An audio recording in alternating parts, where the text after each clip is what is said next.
ఉడాల నాన్వేషణగా Garikapati guarantee ఒక జ్ఞాన సంపత్తి, ఒక జ్ఞాని, భ్రష్టు పట్టిపోతున్న నవయువ సమాజాన్ని ఒక వెలుగుబాటలో తీర్చిదిద్దాలనే ఆయన కోరిక ఎలాంటిదనో మాకు తెలుసు. అటువంటి వ్యక్తి స్త్రీలు జీన్స్ ప్యాంటు టీషర్టు వేసుకోకుండా పద్ధతిగా ఉండండి అని చెప్పిన ఆయన్ని పట్టుకొని వట్టకాయలు కత్తిరిస్తా అన్నావు. నీకు ఎలా వచ్చిందిరా నోరు? శివాజీ అన్నని అనరాని మాటలన్నావు. పద్ధతిగా ఉండండమ్మా. సమాజంలో, నేటి సమాజంలో మొన్న జరిగిన ఈవెంట్లో, మొన్న జరిగినటువంటి దుస్సంఘటనని దృష్టిలో పెట్టుకుని స్త్రీలు నిండుగా చీర కట్టుకుంటే మీకు మంచిది అని 4 మంచి మాటలు చెప్పబోయిన వ్యక్తిని పట్టుకొని 10th ఫెయిల్ అండి లంజా కొడుకు, నువ్వు ఏం సమాజానికి నీకెందుకు రాదు కానీ మాట్లాడావు.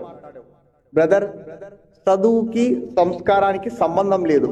శివాజీ అన్న 10th ఫెయిల్ అయిండొచ్చు, కానీ గొప్ప విలువలు కలిగిన వ్యక్తి, సంఘ సంస్కర్త, గొప్ప మానవతావాది, ప్రజలకు, ఆడబిడ్డలకు హాని కలుగుకోకుండా ఎన్నో విషయాలను, వాళ్ళకి మంచి జరిగే విషయాలని చాలా అంటే చాలా సంబోధించిన వ్యక్తి శివాజీ అన్న.